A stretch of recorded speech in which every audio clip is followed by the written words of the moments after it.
Hello, this is Julian with Coffee Reviews, and today we'll be recapping our reviews from the month of March 2024. This video will feature three things: a discussion of our favorite coffee this month, as well as any honorable mentions, our upcoming coffee of the month, and anything else pertaining to this channel that we feel is worth discussing or addressing. So let's go ahead and get started with our honorable mentions. And as always, these are in order of when we reviewed them on this channel. And first up, we have the Juan Pena, the wash-processed Ecuador from Say Coffee out of Brooklyn, New York.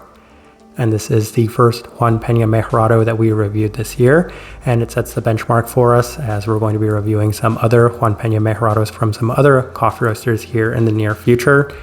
But Say continues to deliver with their Mejorado coffees, as they haven't offered one that I haven't enjoyed anytime over the last couple of years. And I do continue to purchase them mostly because of how consistent they've been in terms of overall enjoyment. And this one was no exception to that, as it offered a very sweet coffee. And once again, I am going to continue to purchase these Mejorado coffees should Say continue to release them. But for the time being, this one is unfortunately no longer available for anyone interested in it. Next up, we have the Guitarra Site, the wash-processed Rwanda from Verb Coffee out of Boulder, Colorado. And this one right here is the first Rwandan coffee we've reviewed in a while, and possibly my favorite Rwandan coffee that we've ever reviewed on this channel, as this offered a wonderfully clean and sweet forward coffee. And I wasn't entirely sure what to expect from this one going into it, given that I didn't have too much familiarity with this coffee roaster outside of a couple of cups of coffee that they offered me at their coffee shop. But this one really seems to deliver much more than the expectations I had had for it, and that's why Verb has caught my interest a little bit, but also Rwandan coffees this year, as I do, for the most part, have pretty positive experiences with Rwandan coffees. Longtime viewers of this channel might remember that we did have one that suffered from the potato defect, and that kind of put me off Rwandan coffees for a while. But once again, at their very best, they can offer some really enjoyable coffees, as that was the case with this one right here from Verb. And they're a coffee roaster that I will continue to keep an eye on from this point going forward. This one also is unfortunately no longer available for purchase. Next up, we have the Santa Teresa, the wash-processed Panama from Hydrangea Coffee Roasters out of Berkeley, California. And once again, I did reach out to Bill of Hydrangea asking for some suggestions on coffees to review in preparation for our American and Canadian coffee roaster tier list. And this is one that had been suggested to us, and it didn't really need to be suggested to us that much, as this one always sounded like my type of coffee. And I do definitely want to give Hydrangea some credit for this one, as it did give me a little bit of a nostalgic feel, offering a profile that you don't necessarily see too often in Panamanian geishas anymore, as I feel like maybe the processing has gotten to a lot of them, as I don't typically experience these very kind of sugary cereal grain sort of coffees at this moment anymore, as this one reminded me a lot of mixed berry cereal. And in that sense, it did give me a little bit of that kind of throwback nostalgia for what Panamanian geishas used to be like. This one offering tremendous clarity as well as some very nice sweetness, offering that Panamanian profile that I very much enjoy with these coffees. And it's the big reason why Panama is either my favorite or my second favorite origin at this moment, as I've really enjoyed Ecuadorian coffees over the last couple of years. But this one right here did a very good job of offering a enjoyable Panamanian geisha. And unfortunately, this one is also no longer available for purchase. Honestly, none of the coffees that we're discussing here today are still available for purchase, at least the ones that we have already reviewed. But definitely my favorite Hydrangea coffee we've reviewed up to this point. And last is our favorite coffee this month, and it is the Black Pearl WX, the wash-processed Panama from Coffea Circular out of Gothenburg, Sweden. And this one right here is actually my favorite coffee that we've reviewed this entire year, as this one offered a very clean, almost Letty-like experience, as it had so many peachy qualities while still offering that kind of peach boba tea sort of flavor profile. Still offering tremendous clarity though, as that one was a very heavily processed coffee, that Letty Bermudas of course, and this one right here was a much more standard wash processed coffee.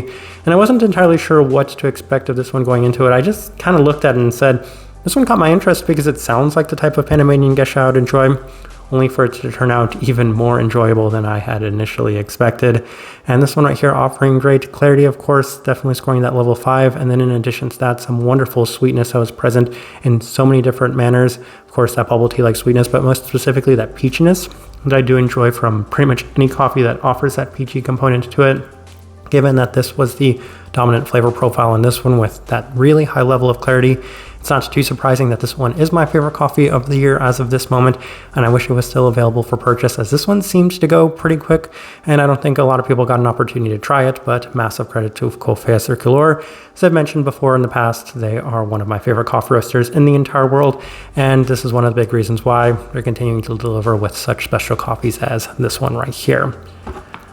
All right, and that takes us into our upcoming coffee of the month, and it is the Horizon Kigoma, the wash processed Rwanda from the Picky Chemist. And a lot of people that are familiar with the Picky Chemist might know that their coffee doesn't necessarily arrive overly quick, as I purchased that coffee as soon as it won our Coffee of the Month poll. Unfortunately, I don't think it's even shipped out yet, so it'll probably come sometime during the month of April, and it's unlikely that we'll get the coffee reviewed by the end of April. So I guess just keep an eye out for that one. But in the meantime, I brought out the bag of the last coffee that we'd reviewed from the Picky Chemist.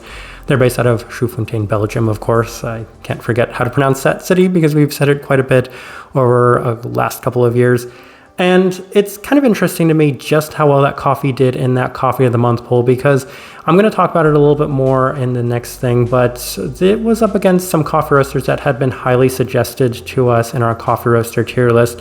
And given that there was a lot of popularity with Rwandan coffees at the moment, I did want to do the Rwandan coffee theme for this month's Coffee of the Month poll. And I held off specifically until the Picky Chemist released a Rwandan coffee to add it to that poll as well. And that coffee just really seemed to dominate both our Instagram as well as YouTube polls, which I wasn't necessarily expecting, because it sounded like for the longest time the Picky Chemist was somewhat of a hidden gem. Not a whole lot of people were too familiar with the coffee roaster, and I think that's why I was so surprised that it won both polls in such a dominant fashion. I don't think any of our coffees in the past have won a poll as heavily as that one had in this most recent Coffee of the Month poll. So people are really starting to gain a lot of fondness for the Picky Chemist if they weren't already very fond of this coffee roaster. And most of the reviews we've had of them in the past have been pretty mixed. We've had some really good coffees from them. I think this is my favorite coffee that we've actually reviewed from them up to this point. But I'm very curious about that Rwandan coffee specifically. As I've said, Rwandan coffees do have an extremely high ceiling. So I'm hoping that this one will be the first Picky Chemist coffee that maybe truly sets them apart as one of my favorite coffee roasters in the world. But for right now, I'm just kind of curious to see how that coffee is going to turn out. And that does transition us on over into the next part of this video, and that is a little bit of a discussion on our American and Canadian coffee roaster tier list, as there were two really big coffee roasters that came away from that tier list as, I would say, kind of winners, in the sense that a lot of people really seemed to want us to discuss those coffee roasters. And the first one we're going to discuss is Subtext. And Subtext is a coffee roaster that I had actually become familiar with last year, as we had some people suggest them to us, but they never actually made it onto our suggestions recommendations list, mostly because they said, hey, this is an interesting coffee, but nobody ever said we want you to review it, until finally a bunch of people started saying, please review this coffee roaster. So we actually did purchase some of their coffees. We will be reviewing them over the next couple of months, so definitely stay tuned for that. But they are one of the most requested coffee roasters we had as part of that American Canadian coffee roaster tier list.